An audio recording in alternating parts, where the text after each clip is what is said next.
O mestre mantém sua mente e sempre em harmonia com o tal. Isso é o que lhe dá o seu brilho. O tal é inapreensível. Como sua mente pode estar em harmonia com isso? Porque ela não se apega a ideias. O tal é escuro e insondável. E como isso pode deixá-la radiante? Porque ela permite. Desde antes do tempo e do espaço, onde está o tal é. Está além do é e não é. Como sei que isso é verdade, olho para dentro de mim e vejo.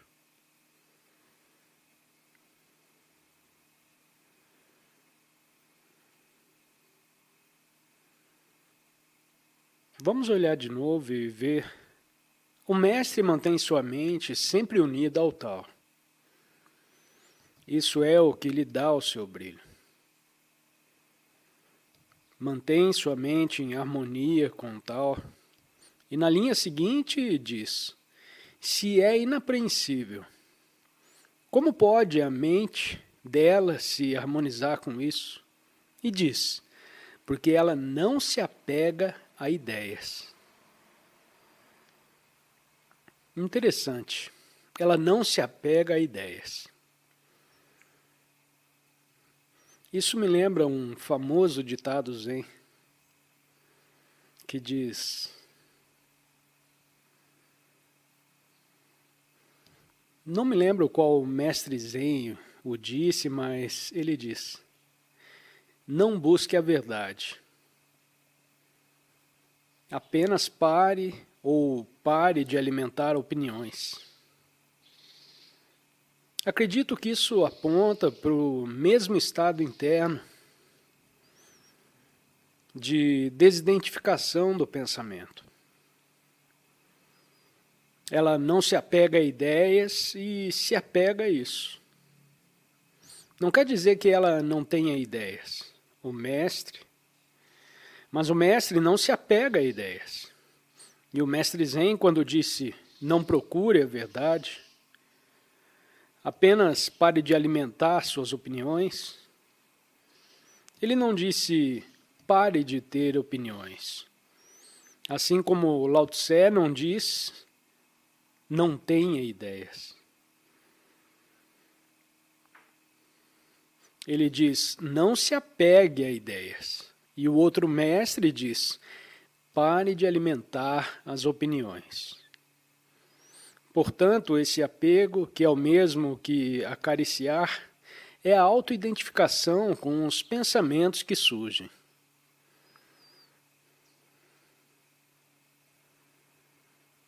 Em outras palavras, você acredita completamente em cada pensamento que vem à sua cabeça. Isso é incrível. Você acredita nisso, o que significa que você é você. Isso é autoidentificação com o pensamento.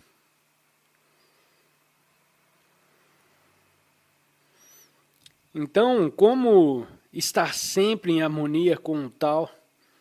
É tão simples. Por um lado, você poderia chamá-lo de parar de acalentar opiniões. Agora, qualquer pensamento que surge, em última instância, é uma opinião. Você poderia dizer, pare de estimar, pare de se identificar com isso. Ou não se apegue a ideias, como nas palavras de Lao Tse. Ou nessa presente tradução aqui. Para que haja sempre um espaço entre você e seus pensamentos, ou melhor, você não é o pensamento. Você é o espaço para o pensamento. É assim que eu coloco às vezes. Vocês estão familiarizados com isso. E talvez você em si mesmo já saiba disso. Você não precisa estar em seus pensamentos, mas pode ser o espaço para os seus pensamentos. Então, não importa o quão estranhos sejam os seus pensamentos, isso não importa tanto. Você me diz, oh meu Deus, eu não deveria estar tendo esses pensamentos estranhos. Não, porque isso é outro pensamento. Eu deveria ser espiritualmente avançado. E porque ainda estou tendo esses pensamentos, deve haver algo errado comigo. Isso te soa familiar? Os pensamentos são pensamentos. São mais pensamentos que dizem, eu não deveria estar tendo esses pensamentos. Há algo errado comigo. E então, você acredita nesses pensamentos. Pensamentos que julgam outros pensamentos. Isso pode soar familiar para alguns de vocês. E não há nada de pessoal nisso. É a mente humana. Então você não precisa eliminar os pensamentos. Ou dizer que eu só deveria ter pensamentos puros, porque eu sou uma pessoa espiritual, porque agora eu deveria ter transcendido todos os pensamentos impuros. Bem, então você está em um dilema. Porque nesse mundo de polaridades, se você quiser apenas ter pensamentos puros, estará criando a outra polaridade no invisível. E mais cedo ou mais tarde, a outra polaridade surgirá por trás, rastejando.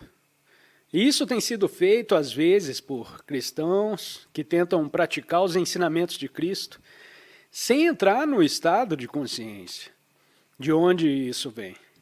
Eles tentam ser puros, espirituais e bons cristãos, negando a outra polaridade e a reprimindo. E então, de repente, eles são dominados por algo profundamente destrutivo e negativo. Então, você tem uma pessoa legal e maravilhosa, que sempre fala em pensamentos espirituais e coisas espirituais, e antes que você perceba, ele está gritando com a esposa, ou até mesmo batendo na esposa. De onde veio isso? E ele não consegue nem admitir para si mesmo que é isso que está acontecendo. Então, se você afasta certos pensamentos, porque eles não se encaixam na imagem mental, de quem você é, como isso ou aquilo, então eles assumem uma vida própria. E antes que você perceba, eles invadem sua mente novamente. Se apenas em seus sonhos, e de repente você tem pesadelos terríveis, tudo bem. Mas durante o dia você é uma pessoa muito espiritual. E à noite, de repente você tem pesadelos terríveis. Monstros vêm, ou você se torna um monstro. Oh meu Deus, isso não deveria estar acontecendo. E isso é porque você está afastando algo. O verdadeiro espiritual não reside em um pensamento ou outro pensamento. Está em estar lá como espaço para os seus pensamentos. Então, realmente não importa mais qualquer pensamento que surja. Não é mais do que isso. É uma forma que surge nesse momento. Você não resiste. Você não precisa resistir a ele. Mas você é o espaço. Você não se torna ele. Alguém me mandou um adesivo para colocar no carro. Eu ainda não coloquei no meu carro. Um adesivo muito sábio. Eu, pessoalmente, não sei de onde surgiu. E nele diz, você não precisa acreditar em cada pensamento que tem.